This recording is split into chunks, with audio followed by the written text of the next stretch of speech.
Freddie Mercury was exactly 3 minutes and 47 seconds into Bohemian Rhapsody when his microphone went completely dead. What happened next in front of 72,000 people at Wembley Stadium would become the most talked about moment in Queen's history, and it had nothing to do with the technology working. November 27, 1979. 8:43 p.m. The stage lights at Wembley Stadium cast everything in shades of gold and deep purple as Queen launched into the operatic section of their masterpiece. Freddie stood center stage, one hand gripping the microphone stand, the other stretched toward the November sky. Behind him, Brian May's guitar echoed through the massive space while 72 Warun voices hummed along to the most complex song in rock history. In the 23rd row, section C, sat a woman named Margaret Sullivan. 34 years old, mother of 3. She'd driven 7 hours from Liverpool in a borrowed car that barely made it past Birmingham. The clutch had started grinding 50 miles outside London, and she'd spent the last hour of the journey praying it would hold. It did. Barely. Margaret hadn't told her husband she was coming. The 15 ticket had come from money she'd saved by skipping lunches for 6 weeks. She'd told him she was visiting her sister. In truth, her sister didn't even know she was in London. This was Margaret's night. The one night in her entire adult life that belonged only to her. The journey had been more than physical. 3 weeks earlier, Margaret had stood in her kitchen at 3 a.m. after another double shift at the textile factory, her hands raw from handling fabric for 12 hours straight. Her eldest daughter, Emma, had needed new school shoes. Her son, Michael, had outgrown his winter coat. Her youngest, Sarah, had a birthday coming up, and Margaret had $83 in a coffee tin hidden behind the flour canister, money she'd been saving for 2 years by taking every extra shift, by walking instead of taking the bus, by making one chicken last 3 dinners. She'd stared at that ticket advertisement in the newspaper. 15ers, a fortune, a betrayal of her children's needs, a completely irrational, selfish, impossible dream. But something in her had broken that night. Not broken like shattering, broken like a dam finally giving way. She was 34 years old and couldn't remember the last time she'd done something just for herself. Couldn't remember the last time she'd been Margaret Sullivan instead of Michael's mum or David's wife, or the woman on the night shift who never complained about the worst assignments. She'd been a Queen fan since she was 19, back when Keep Yourself Alive first played on the radio in her father's shop. She'd met David at a dance hall 3 weeks after that song came out, married him 8 months later, and spent the next 14 years raising children, working night shifts at a textile factory, and playing Queen albums on Sunday afternoons when everyone else was at church or visiting relatives. This was her religion. This moment. This song. The morning she bought the ticket, her hands had shaken so badly the clerk at the box office asked if she was all right. Margaret had nodded, unable to speak, clutching that small piece of paper like it was a passport to another life. She'd hidden it inside an old paperback novel on her bedside table. Jane Eyre, a book David would never think to open. The drive down had been terrifying. Every strange sound from the engine made her heart race. Every mile marker felt like both a victory and a betrayal. She'd stopped at a service station outside Birmingham, sat in the borrowed car and nearly turned around. Nearly drove back home and asked for the $15 refund and bought Emma her shoes and Michael his coat, and pretended this whole foolish dream had never existed. But she'd kept driving, because some part of her, the part that still remembered being 19 and dancing alone in her bedroom to Killer Queen, needed this. Needed to know that Margaret Sullivan still existed underneath all the roles she played for everyone else. Now she sat in row 23, section C, and every mile of that terrifying journey felt worth it. The worn seats, the grinding clutch, the lie to her husband, the guilt about the money. All of it dissolved the moment the lights dimmed and the opening chords began. This was her religion. This moment. This song. Freddie's voice soared through, "Scaramouche, Scaramouche, will you do the fandango?" The crowd erupted. Margaret was crying. Not sad tears. The kind that come when something you've waited your whole life for is finally, impossibly, happening. Then silence. Not the planned silence. Not the dramatic pause before, Bismillah, no, we will not let you go. Wrong silence. Dead air. Freddie's mouth moved, but nothing came out. His microphone had failed. Complete equipment death at the worst possible moment in the most crucial song. Freddie stopped singing. Confused. He tapped the microphone. Nothing. Looked back at Brian, at Roger, at John. Brian's face showed panic. This was the climax of their biggest song in their biggest venue, and they were falling apart in real time. Roger stood up from his drums. Even from 200 feet away, Margaret could see the drummer's mouth form a curse word. The music kept playing. The backing tracks rolled on. But Freddie Mercury, the greatest frontman in rock and roll history, stood completely silent at center stage while his own voice should have been filling Wembley Stadium. 72,000 people held their breath. Freddie looked down at the dead microphone for exactly 3 seconds. Then he looked up at the crowd. And he did something that no one, not his bandmates, not his sound engineers, not a single person in that stadium, saw coming. He smiled. Not a nervous smile. Not an apologetic smile. A genuine, mischievous, brilliant smile that said he'd just figured out something extraordinary. Freddie dropped the microphone stand. It hit the stage with a metallic clang that echoed through the PA system.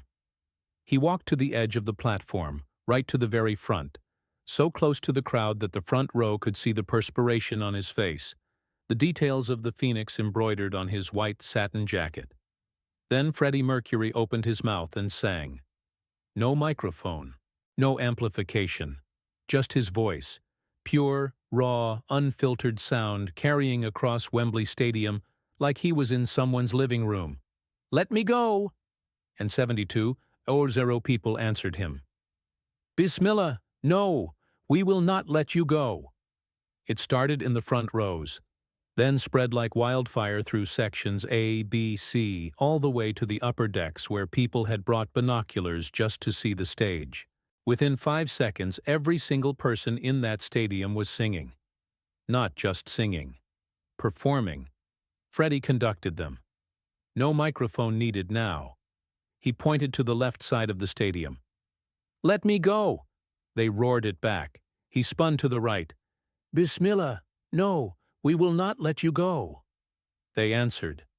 He threw his arms wide, and the entire stadium sang together. Let me go! Will not let you go. Margaret was screaming the words through tears. The man next to her, a banker from Kent who'd come alone, grabbed her hand without thinking. They were all holding hands now, everyone in row 23, complete strangers unified in this impossible, unplanned moment of pure communion. Freddie wasn't performing anymore. He was leading a choir, 72,000 people strong, and they knew every single word. On the stage, Brian May had stopped playing. He just stood there, guitar hanging from his neck, watching this happen. Roger's drumsticks were frozen mid-air. John Deacon put down his bass and walked to the front of the stage to stand beside Freddie, watching the same miracle unfold. The backing track cut out. Someone backstage, probably their sound engineer having a nervous breakdown, had killed it. And it didn't matter. Because now it was just Freddie and 72,000 voices performing Bohemian Rhapsody a cappella in a football stadium on a cold November night in London. Beelzebub has a devil put aside for me, for me, for me. The sound was deafening. Margaret's voice was hoarse, but she couldn't stop. This wasn't a concert anymore. This was something else, something none of them had words for. Freddie was moving through the song now without missing a beat, pointing and conducting and dancing, and the crowd followed every gesture like they'd rehearsed this moment their entire lives. When they reached the final, "Nothing really matters," Freddie held up one finger. The entire stadium went silent. You could hear breathing. You could hear the wind. He sang alone, still with no microphone. Nothing really matters to me. Then he pointed at everyone, and they sang the final line with him. 72 Sioux iron voices in perfect, impossible harmony. Any way the wind blows. The song ended. The stadium erupted in sound so loud it registered on seismographs in Kent. Freddie stood there, hands on his hips, grinning like a child who just pulled off the world's greatest magic trick. Behind him, Brian was laughing and crying at the same time. Roger had his face in his hands. John just kept shaking his head. Freddie walked backstage. His bandmates followed. The crowd was still screaming. In the dressing room, Freddie collapsed into a chair. A stagehand rushed in with the dead microphone, already apologizing, already explaining about the frequency interference and the backup systems that should have kicked in. Freddie waved him off. "Keep it," he said. "That thing just gave me the best performance of my life." Brian poured them all drinks. His hands were still shaking. "That was—" he started but couldn't finish. "Impossible," Roger said. "That was impossible." "That was Freddie," John added quietly. They sat there for 10 minutes, just breathing. They were supposed to do 3 more songs. Instead, Freddie stood up, walked back onto the stage, and told 72 Zhuazhu people, "I think we just made history together. Nothing I could do now would top that. So I'm going to say goodnight, and thank you for being the best backup singers in the world." The stadium exploded again. Queen left the stage. The house lights came on. And nobody moved for 15 minutes. They just stood there, 72 Iwazawan people who'd witnessed something that shouldn't have been possible, processing what had just happened. Margaret drove home at 2 a.m. The clutch finally gave out 20 miles from Liverpool. She had to call her husband to pick her up. She told him everything. About the ticket, about the money, about the 7-hour drive, about the lie. She expected him to be angry. Instead, he listened to her describe Freddie's microphone failure and what happened next, and he said, "I'm glad you went. I'm glad you had that." But here's the part nobody could have predicted. 6 months later, Queen was in the studio working on their next album. Freddie insisted on recording one track with no electronic amplification.